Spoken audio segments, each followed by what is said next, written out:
नमस्कार दोस्तों। तो देखिए जीके जीएस के महत्वपूर्ण प्रश्नों के सीरीज में जो है आपका फिर से स्वागत है। तो आज हम लोग जो है सीरीज का 46वां भाग पढ़ेंगे। तो हमारा पहला मुख्य प्रश्न क्या है कि प्रकाश के वेग का गणना सबसे पहले किसने किया था। तो देखिए जो प्रकाश का वेग है उसकी गणना सबसे पहले रोमर साहब ने की थी। तो ऑप्शन नंबर सी हमारा सही उत्तर हो जाएगा कि प्रकाश के वेग की गणना सर्वप्रथम जो है वो रोमर ने किया था। तो ऑप्शन नंबर सी हमारा यहाँ पे सही आंसर हो गया। हमारा अगला प्रश्न है दोस्तों, चंद्रमा से प्रवर्तित प्रकाश को पृथ्वी तक आने में कितना समय लगता है। यानी आप कह सकते हैं कि चंद्रमा के प्रकाश को पृथ्वी पर आने में कितना समय लगता है। तो दोस्तों ये 1.3 सेकेंड लगता है। तो ऑप्शन नंबर बी हमारा सही उत्तर हो जाएगा कि चंद्रमा से प्रवर्तित प्रकाश को पृथ्वी तक आने में, देखिए ये दोनों तरह से पूछा जा सकता है। एक तो ये हो गया कि चंद्रमा से परावर्तित प्रकाश को, यानी सूर्य के द्वारा जो चंद्रमा पर प्रकाश पड़ता है वही परावर्तित होकर आता है, या फिर डायरेक्ट कह सकते हैं कि चंद्रमा से प्रकाश को पृथ्वी पर आने में कितना समय लगता है। तो आंसर हो जाएगा 1.3 सेकेंड। हमारा अगला प्रश्न है दोस्तों, पारा कितने डिग्री सेल्सियस पर जमता है। तो देखिए जो पारा है वो हमारा -39 डिग्री सेल्सियस पर जमता है। ऑप्शन नंबर ए हमारा सही हो जाएगा। अब देखिए ये सेल्सियस में दिया हुआ है, हो सकता है आपसे फ़ारेनहाइट में पूछे। तो इसके लिए एक फार्मूला है C/5 इक्वल टू F -32 और डिवाइडेड बाई 9। इस फार्मूला से जो है आप लोग निकाल सकते हैं कि सेल्सियस का मान फ़ारेनहाइट में कितना होता है। ये फार्मूला भी बहुत जगह पूछता है कि सेल्सियस और फ़ारेनहाइट में रिलेशन क्या है। ये फार्मूला, अब देखिए ये 5 को इधर ले गए तो 5 इंटू एफ -32 हो गया, और ये 9 को इधर ले गए तो 9C हो गया। इस तरह से रिलेट करके दे सकता है, ऐसा नहीं है। ऐसा भी लिख सकता है कि C इक्वल टू आपका हो गया, यहाँ पे केवल इधर 5 को ले गए तो यहाँ 5 हुआ, इंटू यहाँ पे अंदर में ये क्या हो गया F -32/9। तो इस तरह से भी हो सकता है, ठीक है। और अगर एफ करे, एफ बराबर भी दिया हुआ रह सकता है, तो ये उल्टा हो जाएगा, ये 9/5 इधर रहेगा, 9/5C + 32 ऐसा भी रह सकता है, ठीक है। तो इसके लिए टेंशन नहीं लेना है, ये आप इतना तो जानते ही होंगे। तो ऑप्शन नंबर ए हमारा सही हो जाएगा कि पारा जो है -39 डिग्री सेल्सियस पर जमता है। हमारा अगला प्रश्न है दोस्तों, वायुमंडल किस विधि से गर्म होता है। तो देखिए जो वायुमंडल है हमारा दोस्तों, वो जो है गर्म होता है यहाँ पे संवहन विधि से गर्म होता है। वायुमंडल हमारा संवहन विधि से गर्म होता है। ऑप्शन नंबर बी हमारा सही उत्तर हो जाएगा कि वायुमंडल संवहन विधि से गर्म होता है। हमारा अगला प्रश्न है दोस्तों, आकाश का रंग नीला किसके कारण प्रतीत होता है।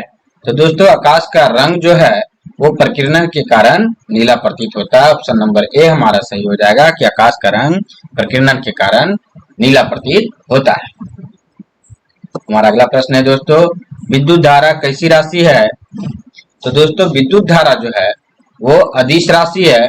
ऑप्शन नंबर बी हमारा सही उत्तर हो जाएगा कि विद्युत धारा अदिश राशि है। हमारा अगला प्रश्न है दोस्तों, फोटोन की खोज किसने की थी। तो देखिए दोस्तों जो फोटोन है ये प्रकाश का जो छोटा छोटा कण देखते हैं उसी को फोटोन कहते हैं। तो फोटोन के जो कण है दोस्तों वो आइंस्टीन ने खोजा था। तो ऑप्शन नंबर ए हमारा सही हो जाएगा। हमारा अगला प्रश्न है दोस्तों, पॉजिट्रॉन की खोज किसने की थी। तो दोस्तों जो पॉजिट्रॉन है उसकी खोज एडरसन ने की थी। ऑप्शन नंबर ए हमारा सही हो जाएगा कि पॉजिट्रॉन की खोज एडरसन ने की थी।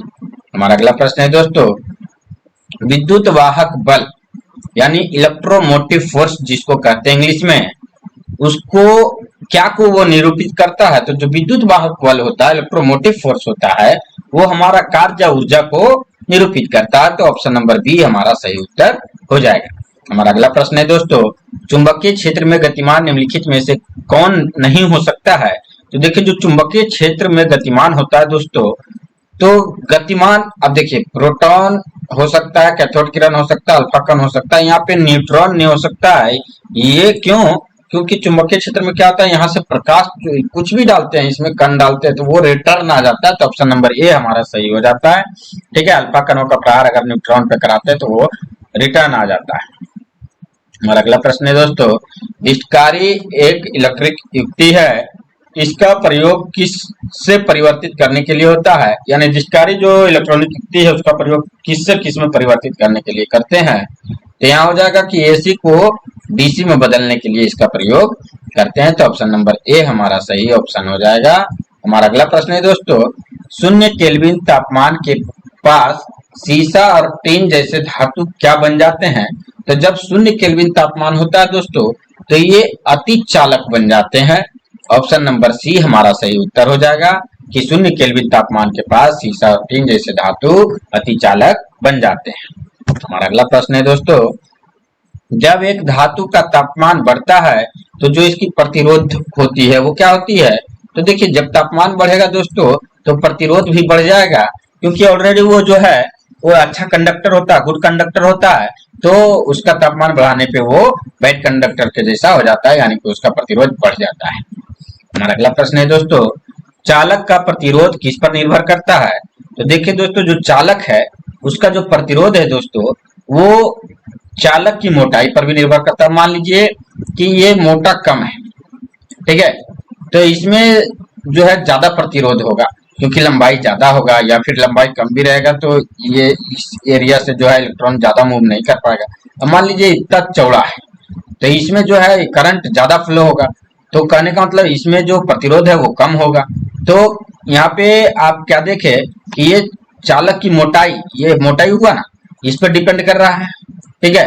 अब एक चालक पदार्थ की प्रकृति, अब मान लीजिए ये चांदी का है तो बहुत ज्यादा होगा, अगर ये चांदी की जगह लोहा का है तो उससे कम होगा, एल्युमिनियम का है, ऐसा मतलब तो डिफरेंट डिफरेंट में अलग अलग होगा। तो दूसरा भी इस पे भी डिपेंड करता है। अब चालक की लंबाई है, मान लीजिए तार यहाँ से यहाँ है तो यहाँ से यहाँ है, तो यहाँ से डाले करंट तो यहाँ पे जितना जाएगा जरूरी उतना है थोड़े। अब इसी तार को और एक्सटेंड यहाँ पे करेंगे तो यहाँ पे यहाँ जाएगा तो प्रतिरोध कम होगा, क्योंकि तार की लंबाई इतना ही है।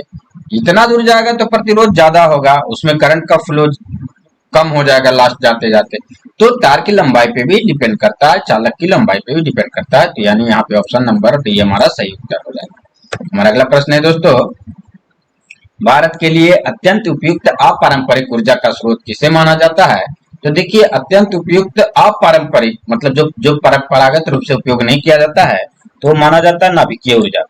तो ऑप्शन नंबर सी हमारा सही उत्तर हो जाएगा। हमारा अगला प्रश्न है दोस्तों, नाभिकीय रिएक्टर में ऊर्जा उत्पन्न होती है तो कैसे होती है? तो देखिए, जो नाभिकीय रिएक्टर होता है उसमें नियंत्रित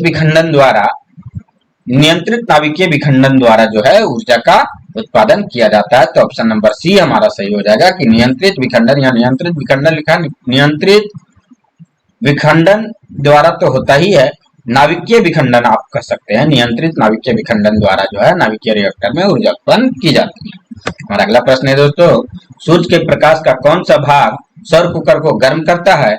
तो जो सूर्य का प्रकाश का अवरक्त किरण होता है वो जो है वो सौर कुकर को गर्म करता है। तो ऑप्शन नंबर सी हमारा सही उत्तर हो जाएगा। हमारा अगला प्रश्न है दोस्तों, सूर्य में ऊर्जा किस प्रक्रिया से पैदा होती है? तो जो सूर्य है दोस्तों उसमें ऊर्जा जो है वो हाइड्रोजन का संलयन, यानी कह सकते हैं कि नाभिकीय संलयन द्वारा, यानी कि जब हाइड्रोजन और हाइड्रोजन मिलता है तो ये संलयन कहलाता है। तो हाइड्रोजन के संलयन से या नाभिकीय संलयन से जो है वो यहाँ पे ऊर्जा जो है पैदा होती है। ये हीलियम का संलयन नहीं, हीलियम का विखंडन होता है, हाइड्रोजन का संलयन होता है। तो ऑप्शन नंबर सी हो जाएगा, हाइड्रोजन के संलयन से ऊर्जा पैदा होती है। ठीक है, हीलियम का विखंडन होगा। हमारा अगला प्रश्न है, एक कटा हुआ हीरा जो है जगमगाहट के साथ किस कारण से चमकता है? तो देखिए, जो एक कटा हुआ हीरा होता है वो पूर्ण आंतरिक परावर्तन के कारण जो है वो ज्यादा जगमगाहट के साथ चमकता है। हमारा अगला प्रश्न है दोस्तों, खगोलीय दूरदर्शी से बना प्रतिबिंब होता है, कैसा होता है? तो जो खगोलीय दूरदर्शी से बना प्रतिबिंब होता है दोस्तों वो काल्पनिक और बड़ा होता है, इसीलिए तो उससे जो है खगोलविद जो है दूर दूर देखते हैं ताकि वो बड़ा दिखे। ठीक है, अगर छोटा दिखेगा तो फायदा क्या होगा, और अगर ज्यादा दूर में है तो बड़ा दिखने के लिए काल्पनिक ही होना होगा, क्योंकि नजदीक में है तभी जो है वो आपको जो है बड़ा दिख सकता है, वो भी दर्पण में, अवतल दर्पण में, वो तो आप जानते ही होंगे। लेकिन यहाँ पे आपको लेंस से देखना है दूरदर्शी में, तो यहाँ पे काल्पनिक और बड़ा देखने के लिए जो है खगोलीय दूरदर्शी बनाया जाता है। हमारा अगला प्रश्न है, वस्तु की मात्रा बदलने पर वस्तु की मात्रा अगर बदल जाती है तो क्या नहीं बदलता है? तो देखिए दोस्तों, वस्तु की मात्रा बदलने पर जो है आयतन तो बदल ही जाएगा, ये बदलेगा तो यहाँ पे भार भी बदल जाएगा, द्रव्यमान भी बदल जाएगा, लेकिन घनत्व नहीं बदलेगा। क्यों? क्योंकि घनत्व बराबर क्या होता है, द्रव्यमान और बटा आयतन, यानी जितना द्रव्यमान बढ़ रहा है, आयतन बढ़ रहा है, वो दोनों के अनुपात को जो है क्या कहते हैं, घनत्व कहते हैं। तो मास बटा वॉल्यूम जो है वो आपका जो है आप नहीं बदलता है, यानी डेंसिटी बराबर क्या होता है, डेंसिटी बराबर हो गया मास अपॉन वॉल्यूम। तो ये हमारा नहीं बदलता है, डेंसिटी हमारा नहीं बदलता है। Option number D. हमारा अगला प्रश्न है दोस्तों, वायु में ध्वनि का लगभग वेग कितना है? तो देखिए, वायु में ध्वनि का वेग जो होता है दोस्तों, वो लगभग कितना होता है? तो वायु में ध्वनि का वेग लगभग 330 मीटर पर सेकेंड होता है। ऑप्शन नंबर ए हमारा सही उत्तर हो जाएगा। हमारा अगला प्रश्न है दोस्तों, निम्नांकित में से किस रंग की सर्वाधिक तरंगदैर्घ्य होती है? तो दोस्तों, लाल रंग का तरंगदैर्घ्य जो होता है वो सबसे अधिक होता है। हमारा अगला प्रश्न है दोस्तों, ध्वनि तीव्रता की डेसिबल में वह अधिकतम मान कितनी है जिससे ऊपर व्यक्ति सुन नहीं सकता? तो देखिए दोस्तों, जो ध्वनि होती है उसकी डेसिबल में जो मान होती है वो 95 से अगर अधिक हो तो मानव सुन नहीं सकता है, व्यक्ति सुन नहीं सकता है। तो आदमी जो है 30 से 90 तक ठीक सुनता है, 95 तक, उसके बाद का नहीं सुन पाता है। तो ऑप्शन नंबर डी हमारा सही उत्तर हो जाएगा। हमारा अगला प्रश्न है और आखिरी प्रश्न है आज का दोस्तों, कि यदि एक लड़का रफ्तार से बढ़ रही ट्रेन में बैठा हुआ है एवं एक गेंद को हवा में फेंकता है तो क्या होगा? तो गेंद उसके हाथ में भी ही गिरेगी। क्यों गिरेगी दोस्तों? क्योंकि देखिए, आप देख सकते हैं कि जो गेंद है, ठीक है, वो व्यक्ति के साथ और ट्रेन के साथ वो भी गति में ही है, ऑलरेडी गति में ही है। तो इसलिए सपोज दैट यहाँ पे आप ऐसा देखिए, यहाँ पे एक आदमी जो है बॉल ऐसा ट्रेन में अंदर उछाल रहा है, तो ये ऑलरेडी आदमी जितना गति में है उतना ही बॉल भी गति में है। अगर ये ऊपर भी उठाया तो ये ऊपर उठाया, लेकिन ये बॉल अभी भी उतना ही गति में है जितना आदमी गति में है। तो अगर बॉल ऊपर उठा तो वापस से आदमी और बॉल एक ही जगह आ जाएगा और उसके हाथ में ही गिरेगा। तो ऑप्शन नंबर सी हमारा सही उत्तर हो जाएगा। तो हम आशा करते हैं दोस्तों कि आप लोग जो है समझ गए होंगे और आप लोग इसका फायदा उठा रहे होंगे। यदि आपको हमारा वीडियो पसंद आ रहा है दोस्तों, तो आप हमारे चैनल को सब्सक्राइब एंड लाइक करें दोस्तों। जय हिंद। फिर मिलेंगे हम अगले सीरीज में।